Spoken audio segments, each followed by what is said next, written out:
Although Kansas is oftentimes misrepresented in the media and popular culture as being a barren farmland filled with nothing but a dry, flat view and a nice chance of a tornado, the Sunflower State deserves more respect than it's given, and it has a lot to offer.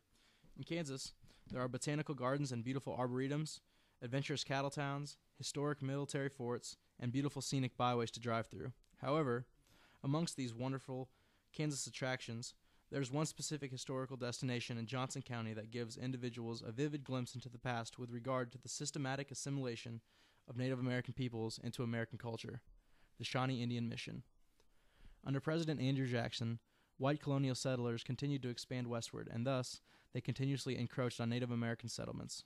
Evidence of this can be found by the white settlers' attempts to coerce natives to start to learn how to live what they believed were more successful and civilized ways of life.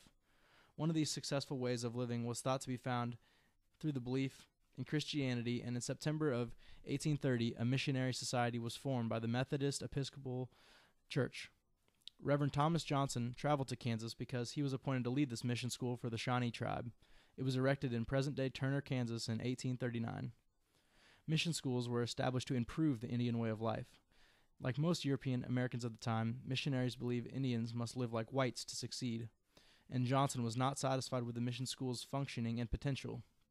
Therefore, he proposed that a new central school at a new location be built for the purpose of serving many tribes. The school then opened its present location in Johnson County, serving the Shawnee and Delaware tribes.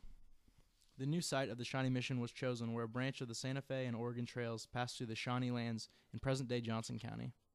At the mission, missionaries often believed that they were protecting Indian children by isolating them at schools like the Shawnee Mission.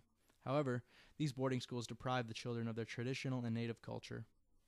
When the Shawnee Indian Mission opened its doors in 1839, most of the students were Shawnees and Delawares, but eventually over 20 tribes were represented and taught to live like European Americans.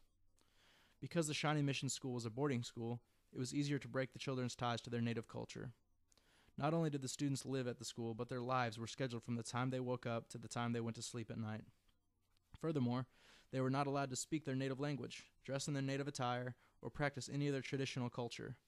Instead, the Native American students were sent to learn how to become fully functional citizens in the European American life and society. This included learning basic math and arithmetic, agriculture, domestic, and manual trade, as well as the Christian faith. In 1840, Reverend Thomas Johnson stated, "The children learned to work readily. Indian children differed from other children not only in their pursuit of knowledge and learning, but also with regard to the chores that they accomplished. They did just so, and arose as early as 4 in the morning to do manual labor in the farm and in the fields for up to 5 hours a day. Women did kitchen and laundry chores, which included helping with the cooking and making of soap, and the girls helped with sewing, washing, cooking, spinning, and weaving. The boys worked on the farm, plowing fields, cutting firewood, and helping in the gardens and with dairy.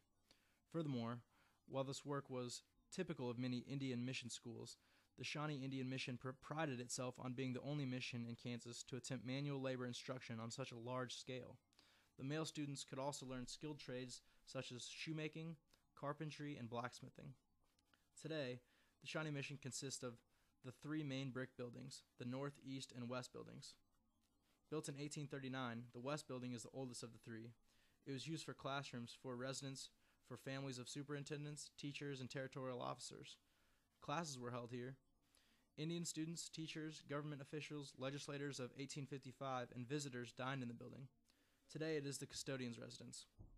The East building was erected 2 years after the school started in 1839. It provided a chapel, classrooms, and sleeping quarters for Indian boys and others. Ironically, the territorial legislature met in this building in 1855 and passed the so-called bogus laws.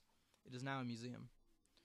The school started off with 67 students, but from 1839 to 1844, as the Shawnee Indian Mission grew in population to about 115, the North Building was erected in 1845 to provide classrooms and sleeping quarters for Indian girls.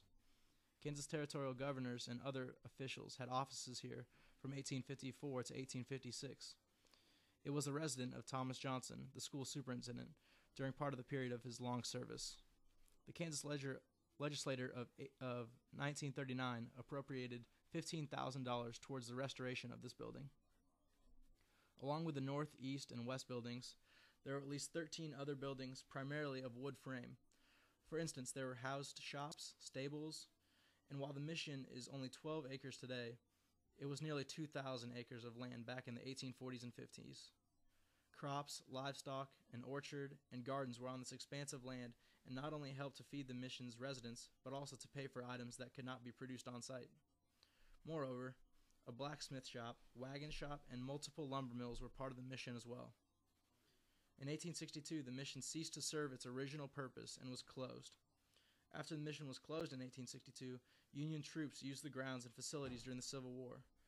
And for more than 60 years of private ownership, the buildings were used as residences and boarding houses.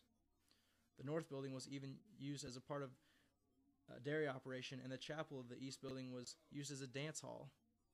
However, through the efforts of concerned groups, the state legislature was persuaded in 1927 to purchase the 3 surviving buildings and 12 acres of adjoining land. The legacy of the Shawnee Indian Mission is represented fondly in eastern Kansas. Johnson County itself would not be named so if it were not for Reverend Johnson, who came to Kansas to supervise the running of the mission, and the Shawnee Mission name is carried on not only through parks, neighborhoods, cities, and parkways, but also through the Shawnee Indian Mission Festival, which takes place every autumn and is supported by the Kansas State Historical Society. Among all the tribulation and assimilation brought forth on Native peoples by whites, the Native Americans have done an excellent job at preserving their culture, and they continue to pass down their tradition from each generation to the next.